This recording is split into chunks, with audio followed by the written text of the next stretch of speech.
ସେ ଜାଗାରେ ଆପଣ ଯଦି ଇନଭେଷ୍ଟମେଣ୍ଟ କରୁଛନ୍ତି ତେବେ କ'ଣ ଚେକ୍ କରିବେ ଯେ ପ୍ରଥମ ହେଉଛି ଆପଣ ରିସ୍କ କ'ଣ ଅଛି ଯେ ସେଥିରେ ଆପଣ କୌଣସି ଜାଗାରେ ଇନଭେଷ୍ଟମେଣ୍ଟ କରୁଛନ୍ତି ସେଥିରେ କ'ଣ ରିସ୍କ ଅଛି, ହାଇ ଅଛି ନା ଲୋ ଅଛି। ହାଇ ଅଛି ଯଦି ଆପଣଙ୍କ ଭଲ ପ୍ରଫିଟ୍ ବାହାରୁଛି ତେବେ ହାଇ ରିସ୍କ ନେବେ।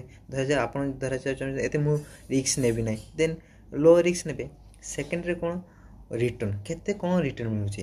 ଧରାଯାଉ ଆପଣ ଇନଭେଷ୍ଟମେଣ୍ଟ ସେ ଜାଗାରେ କରୁଛନ୍ତି, ଆପଣଙ୍କୁ ଯଦି ଯେଉଁ ରିଟର୍ନ ମିଳୁଛି ଆପଣଙ୍କୁ ସେତେକୁ ପ୍ରଫିଟ୍ ଯଦି ମିଳୁଛି ଦେନ୍ ଆପଣ ସେଥିରେ ଇନଭେଷ୍ଟମେଣ୍ଟ କରିବେ। ଧରାଯାଉ ଆପଣଙ୍କୁ ଯଦି ଯେଉଁ ରିଟର୍ନ ମିଳୁଛି ଆପଣଙ୍କୁ ଯଦି ପ୍ରଫିଟ୍ ବାହାରୁନି ଆପଣ କାହିଁକି ଇନଭେଷ୍ଟମେଣ୍ଟ କରିବେ।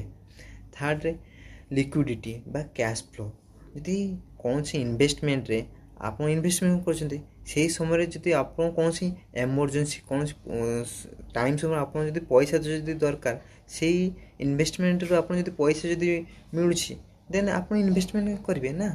ଯଦି ଏଇ ଭିଡ଼ିଓ ଆପଣ